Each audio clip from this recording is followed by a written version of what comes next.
एकनाथ शिंदेंचे 35 आमदार फुटणार. खासदार संजय राऊत यांनी हा एक मोठा दावा केलाय. शिंदेंचे आमदार फोडण्याचं काम सुरू झालेलं आहे आणि फोडाफोडीसाठी रवींद्र चव्हाणांची खास नेमणूक केली आहे. दरम्यान यावरून शिवसेनेनं राऊतांना टोला लगावलाय. राऊतांनी आधी भ्रमातून बाहेर यावं, लोक कसे फोडायचे याचं ट्रेनिंग आमच्याकडून शिका, असा खोचक टोला संजय शिरसाट यांनी लगावलाय.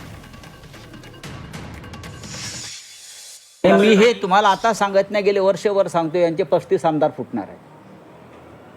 ज्या पद्धतीनं त्यांनी शिवसेनेच्या बाबतीमध्ये गुप्त ऑपरेशन तेव्हा केलं आणि आमचे आमदार, तीच पद्धत त्याच पद्धतीनं आता शिंद्यांचे आमदार फोडण्याचं काम अगदी व्यवस्थित सुरू आहे.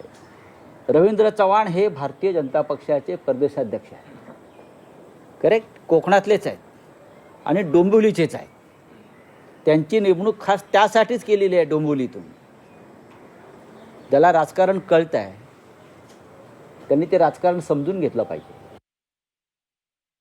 35 आमदार फोडणार, 10 आमदार फोडणार, काय हे जे आकडे असतात ना, अशा पद्धतीने नसतं होत राहत.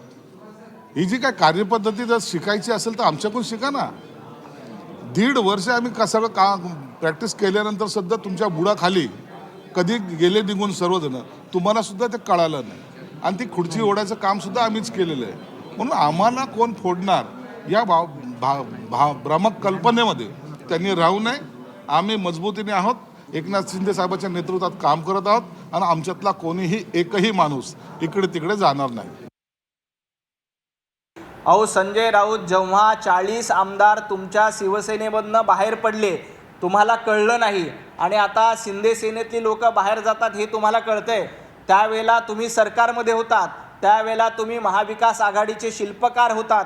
असं असताना 40 आमदार तुमच्या नाका घालून निघून गेले, तुम्हाला त्याची भणक लागली नाही, तुम्हाला त्याचा थांगपत्ता लागला नाही.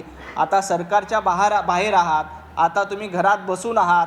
असं असताना तुम्हाला कळते की शिंदे सेनेचे 35 लोक बाहेर जात आहेत. एकनाथजी शिंदे यांचं नेतृत्व सक्षम आहे. एकनाथजी शिंदे संपूर्ण पक्ष बांधण्यासाठी, त्याचं नेतृत्व करण्यासाठी सक्षम आहेत. कारण एकनाथ शिंदे घरात बसून फेसबुक लाईव्ह करत नाहीत.